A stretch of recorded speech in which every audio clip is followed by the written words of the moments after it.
Every new soul to Final Fantasy XIV, A Realm Reborn, is met with an 8-minute long cutscene showing the truly epic Battle of Carteneau, a contest between the Eorzean Alliance and a single legion of the Empire of Garlemald, only interrupted by the moon, covered in runes, pierced by a colossal key, descending from on high. As the music swells, so does the moon, and to reveal that it was in fact a prison for the arch-primal dragon Bahamut, who burst forth from his age-old shackles to usher in the 7th Umbral Era in all-consuming fire, only stopping once Louis Soir managed to stop him at the 11th hour. 5 years later, our characters began their journey in A Realm Reborn. That truly incredible scene was the climactic final to Final Fantasy XIV 1.0, a version of the game which ended up being so bad that if you're a legacy player, which Square Enix counted as someone with 90 days concurrent subscription in 1.0, then you permanently get to have that cheaper subscription fee as a very long-form apology. With so many fresh faces coming into the game without paying Final Fantasy XIV much mind in the past, a lot of people may not know the full history, and just how fundamentally different the 1.0 release in 2010 and the 2.0 release in 2013 truly was.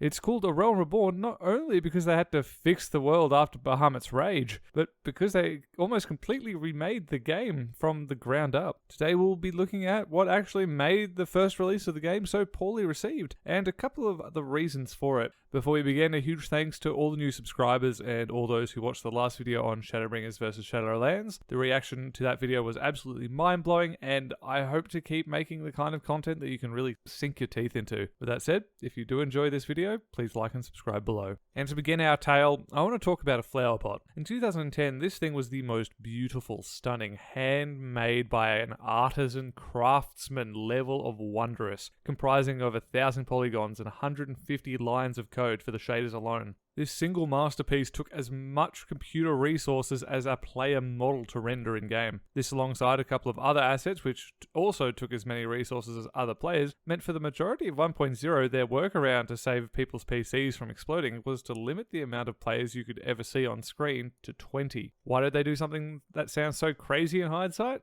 Well, the first problem with Final Fantasy XIV when it was first in development was a nearly fanatical obsession with graphic quality. So much was sacrificed to make the game beautiful that, in a twist of irony, because of the hardware limitations of most people, they couldn't actually have many assets in render range at any given time, which led to a very bare set of landscapes. This made the overall world feel pretty empty, and outside of a few select moments in the story or small areas where they could have a lot of assets active at the same time, this led to a very average looking game on large. Those story moments, however, weren't anything to write home about either. The main scenario quest, or MSQ, we're used to in the modern version of the game, providing a story-driven experience through the game, wasn't in the original version. While there was a de facto main story quest line, it was in a much looser format for questing throughout, and narratively was just shaky. There wasn't any of the kind of depth we're used to from the post-2.0 era. From what I've been able to discover, while the Ascians were nominally involved in the story prior to Yoshida taking over, who subsequently started to guide the narrative towards the battle at Carteneau so that they could set the stage for A Realm Reborn. Add in the fact that the primary narrative for 1.0 was also very split up and contained a lot of filler, it was a point of frustration for a lot of players at the time.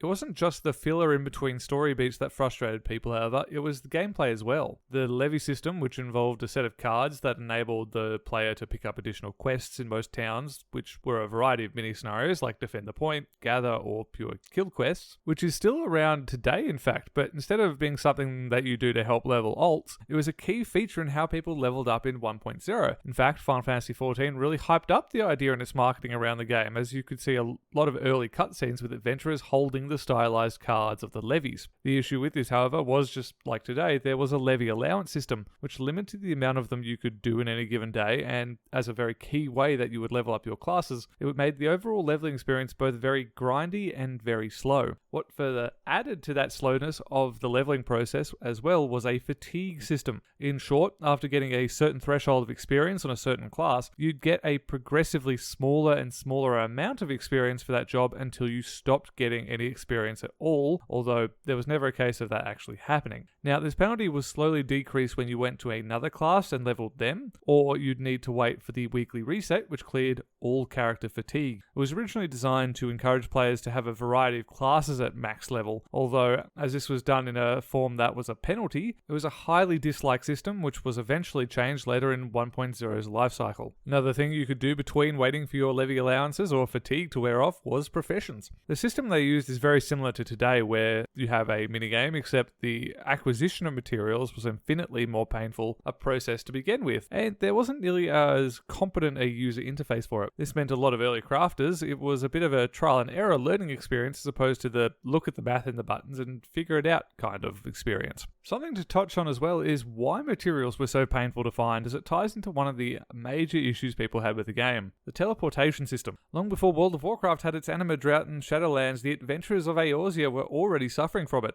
as instead of paying money to teleport, you'd instead spend a separate resource called anima, which recovered at an incredibly slow rate. It made teleportation as a main way of getting around simply not viable, and without a chocobo mount or taxi system being in at launch as well, the main way you'd have to get around was all on foot. Then we get to the meat of the MMOs, the combat. The combat system was deep and each class had very fleshed out skill sets. However, these positives were outweighed by the larger majority of negatives. The biggest concern was that it was just really slow and dull. While a lot of classes really felt unique in their skill set, those skills were mostly delayed whenever you chose them, which led to even most magic casts being longer than advertised. Mixed in a lot of unbalanced skills, only a few basic combat animations for each class, and very low feedback on what the enemy was doing in retaliation. All of this led to the combat system being widely remembered in the 1.0 community poorly. From here, we can talk about the world maps themselves. The biggest issue is that they really do feel copy-pasted in a lot of ways. With a lot of the dev time being put into the assets themselves,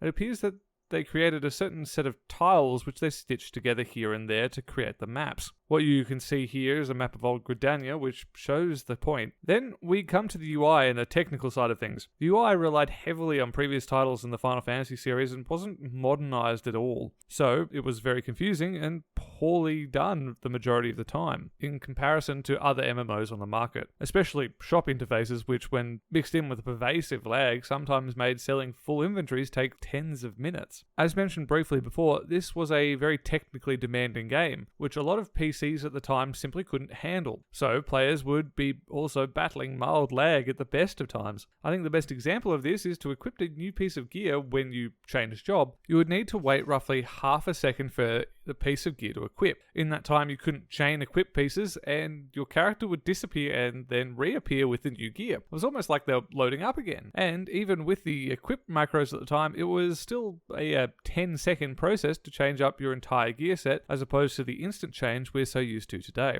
Add on top that it wasn't just player hardware that was faulty, as there were reports that, at its worst, the Square Enix servers had upwards of 400 server crashes daily. All of this combined led to an overall mechanically and technically bad game. Although I guess we should now ask the question, how? Well, naturally, a lot of the blame goes back to the people who were creating the game, the developers. Now, when I say developers in this case, it's everyone associated with the project prior to its release, as anyone on the business level who let this be released in the state it was is also to blame here. So, first, let's talk about experience, and not the in-game kind. Japan, until relatively recently, didn't have a big MMO component to its gaming scene, in comparison to the West, or even as close to home as Korea. Really, outside of Square Enix's earlier Final Fantasy XI, which came out much earlier in May 2002, there weren't any game developers on any level with much experience in the MMO space, let alone with the modern space, which had changed drastically since that 22 release. See the explosion of World of Warcraft since 2004 and many of the other unique MMOs which tried to take it down, that all kept expanding the genre. This inexperience is what really led to a lot of the issues we've been discussing, as their mindset was very archaic and can be directly linked to the first belief that graphics were king. The next thing to talk about was the dev team's structure, or lack thereof. There was a very strict set of departments where even the people in them would have total control over a single project. For instance, that flower pot I mentioned at the start would have had one person who would have been the only one to master craft it. The issue with this structure being, however, is that there wasn't much high-level oversight onto what was going on. Those departments were very individualized. They were more or less creating a ton of assets and codes without anyone having a bird's eye view on how to connect it all in the end. So when it did become time to stitch the game together, so to say, they had to cut corners as they did with the mapping in order to get the game together without spending more time on assets, which they couldn't even get players to load in the first place. The bad UI and terrible social features, where, for instance, if you wanted to add a friend to your friends list, then you'd need your characters to be in a handshaking distance, were also indicative of this lack of modern MMO development experience on the part of the team. So to summarize what went wrong, the dev team lacked management, the experience, and a plan. Final Fantasy XIV 1.0 was not a great game at launch, and that's being generous. Thankfully, the fans were not the only ones to notice the MMO's faults. In late 2010, Square Enix did a reshuffle of its dev team, appointed Naoki Yoshida as the new game director, with the intention of setting Final Fantasy XIV on the long path to redemption. The 1.0 version continued for the next 2 years, the story chugging steadily towards that final climactic battle at Carteneau. Then, with this chapter completed, as servers went dark, and when they rebooted on the 24th of August 2013, fans were first able to lay their eyes on a Realm Reborn. But how they rebuilt Final Fantasy XIV and how they cultivated it into being one of the most loved games in the MMO genre today is a topic for another video. For now, thank you again all for watching. If you want to see that video in the future or just want to keep up to date with my content, please like and subscribe below to see more. And as always, have an absolutely wonderful day.